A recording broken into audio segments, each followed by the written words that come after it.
Hey guys and gals, Neri here from Drake Wayne Gaming and Sunny Mounts. What are the Gaming Drag today? I'm coming back at you with another Let's Play episode of Homecoming, Torihiko's Path. So let's go ahead and jump right back in, shall we? Alarm chain, you are up, and let's go! Alrighty. Is everything okay, Mr. Nishimura? The genuine concern coming from her tiny voice is actually making me feel bad. Thank goodness for Yukihara's intense concentration on his art. I doubt I could handle both of them at once. Yeah, I'm good. I wave my hand dismissively at as Kyouji moves past me to set the pail next to the Yukihara. I stood up too fast. I stood up too fast is all. Oh, when did you even sit down? When did you even sit down? I tense up, staring up at the taller canine. Oh, you know, somewhere. Anyway, how's the castle going?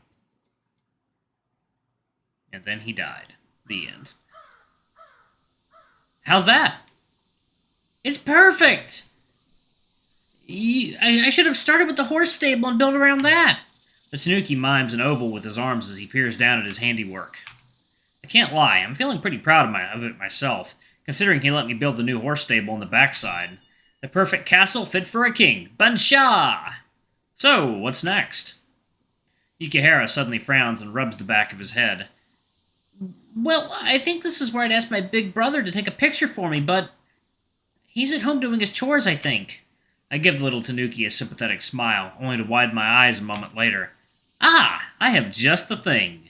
Reaching into my pocket, I pull out my phone and double-tap the power button, which opens the camera application.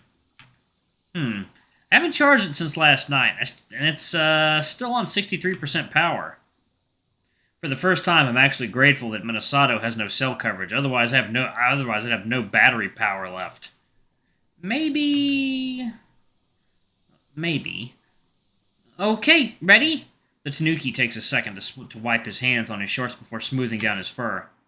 Suddenly, he strikes an almost iconic thumbs-up pose that I recognize immediately. Heh, only one family in Minasato can pull off that pose so well.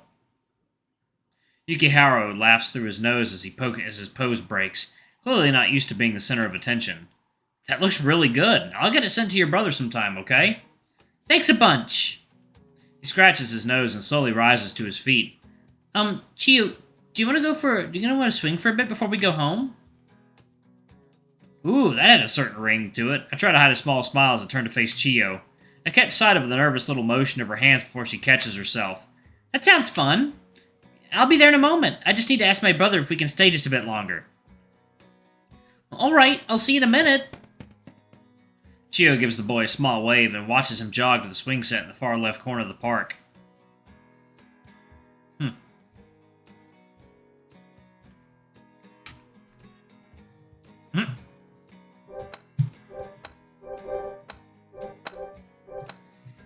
Okay. She hasn't moved yet, so I clear my throat to catch her attention. Ah! Oh, let's go see my brother for a moment. You probably want to hang out with him anyway, rather than go swinging, right? Again, it's just impossible for me to tell if Kyouji's asleep or awake sometimes, although Chiyo must know the distinction by heart. Big brother, can we have just a little while longer? There's still something I need to do. Kyouji stares from where he's leaning into the slide, a warm smile perched on his lips as he listens to his sister's request. Very well, but we can't be late for dinner. We won't, I promise. Chiyo flicks her bangs behind one ear as she turns to make the trip to the swing set. I told Kyouji. I'll be fine. Nothing bad ever happens to kids. With a smile of my own, I call out to Kyoji's sister. Hey, be careful, Miss Chiyo. The younger canine giggles at the title and looks back over at us. A moment later, she pulls something out of her purse before handing it over to Kyouji. I can't see what it is as the older Labrador places it into his pocket. With a wide smile, Chiyo turns and breaks into a light jog. I chuckle as I lean back against the cool metal slide beside Kyouji, crossing my arms to imitate his pose. You never told me your little sister was so cool. I suppose I just never had the chance to bring it up. I can practically hear the smile in his tone, undoubtedly the sound a proud brother would make regularly. So, did you have a good nap? Kyouji inhales sharply, but gives a satisfied sound only a moment later. Maybe don't tell anyone that I fell asleep while I was supposed to be watching them. Heh, don't worry about it. A star athlete's gotta sleep sometime. They gotta sleep sometime, right? The melancholic Superman. Kyouji sighs and tenses his back. After a few moments, I hear a faint popping sound and a satisfied grunt. The sound makes me grimace and I stare at him in surprise. Oof! Didn't that hurt? Not at all. I'm just feeling a bit stiff. He pauses and glances down at the ground while gently rubbing the side of his neck. Mother needed a little help calming down my baby brother last night, so I rocked him for an hour or so. Baby brother? Just how many siblings do I not know about? Wow, you've got a pretty big family, huh? I hear a soft chuckle from beside me and can see his usual smile on his face. It's always charming, no matter how tired it might sound. Yeah, they're all wonderful in their own little way. So, what's going on with your mom? You said she needed help? Kyouji turns his head to catch my ear, his voice barely above a whisper. Her allergies are especially bad this year. The medicine our doctor gives her makes her drowsy, so I'm awake at night anyway. Your dad doesn't help out when the baby's fussy? The way he pauses and gets a distant look on his face creates an uncomfortable aura. Slowly, he turns back to his previous posture against the slide. He's gone. Oh. Oh gosh, I'm sorry, Kyouji. It's not what you think. Kyouji cuts me off and stares at me, although the distant look is still on his face.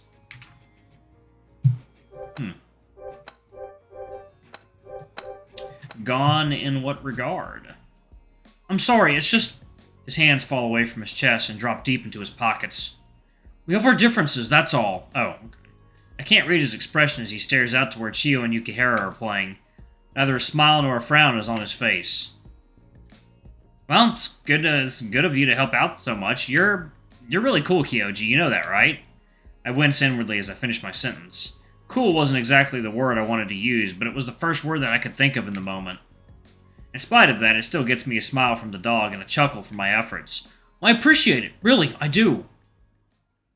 Suddenly, he slips one hand out of his pocket and nudges me on the thigh with his fingertips. In my confusion, I unfold my arms, expecting him to ask me to follow him or something. Instead, he captures my hand with the index finger of his own and squeezes it tightly. It's only a friendly gesture, I know that my stomach does a backflip anyway. I've had the whole butterflies in the stomach feeling before, but compared to today...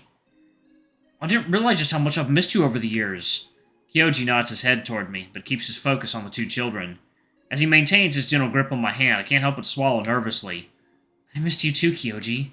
I'm sorry I never called you guys, It's alright. His interruption silencing me, I glance away, feeling a sense of disappointment as he releases my hand. Oh. I watch as he leans back up into standing position and smooths out his clothes. Well, I should probably get these guys home. I'm getting a little hungry myself. Would you like to join us for dinner, Hiroyuki?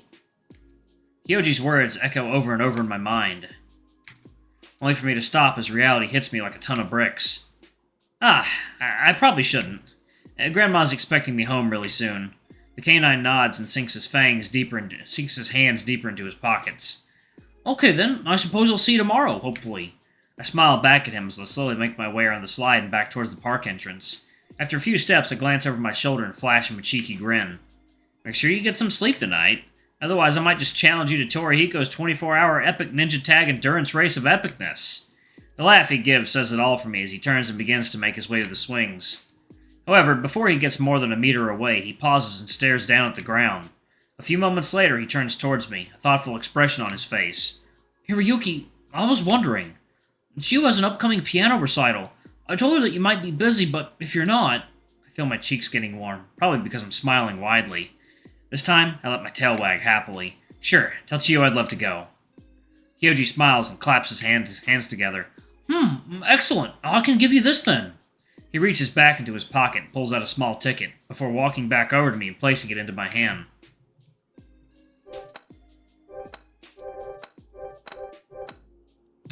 I stare down at the ticket, and I see that it is dated for the 20th, somewhere in Kazanari.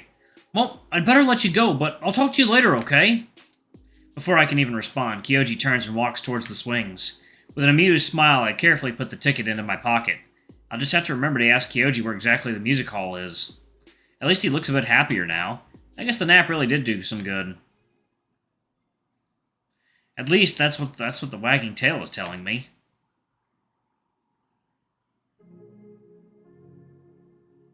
I yawn heavily as I flop down onto my bed. It's hard to believe that another day is over.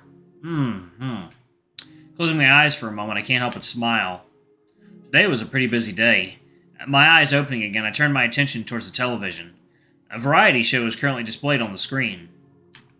Since I've been back in Minnesota, I've noticed some interesting programs being broadcast. I keep my eyes focused on the screen, although I'm honestly not that interested in the show. I get another yawn as I settle on the bed, my eyelids going heavy. The events of today pass through my mind. Hanging out at the bookstore with Konosuke and Satoru, having lunch with Tora and Tetsuki, and I also got invited to Chiyo's piano recital. Huh, so much fun. Suddenly I feel my eyes starting to close before I snap them open again. I should probably turn off the television. The last thing I wanted to do is waste electricity. With yet another yawn, I sit up and glance around before reaching for the nearby remote.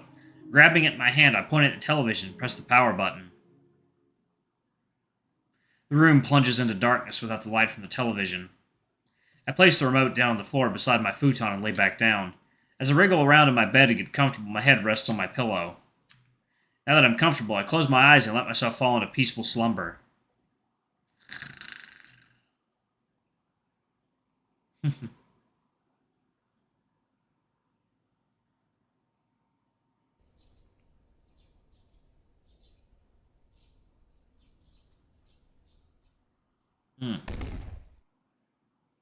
Alright, y'all, I'm actually going to pause it right there. I am super out of energy right now. I'm tired.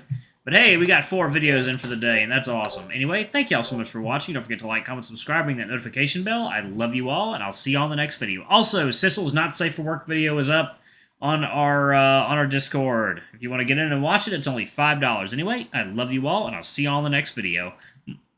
Ooh, excuse me. Bye-bye.